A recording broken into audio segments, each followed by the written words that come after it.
Welcome to the Slop Farm. Enjoy the video.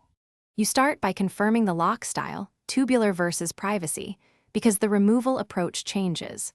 Once done, remove any trim by prying gently with a flathead. Tape protects finish.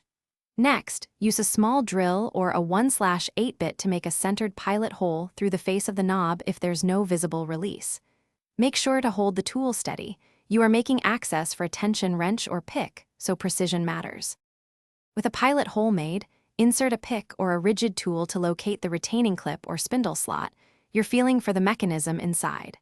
Once located, use a tension wrench on the spindle area and apply gentle turning pressure while you depress the release or manipulate the clip.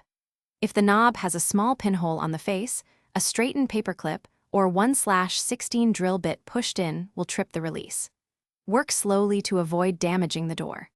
Once the clip releases, pull the knob straight off and slide the rows or trim away to expose latch screws, then remove the latch and replace the mechanism if needed.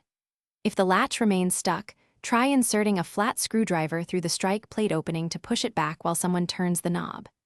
If you encounter heavy resistance, stop, make a slightly larger access hole, or consult a locksmith. Forcing it risks ruining the door or lock, and you want a clean repair.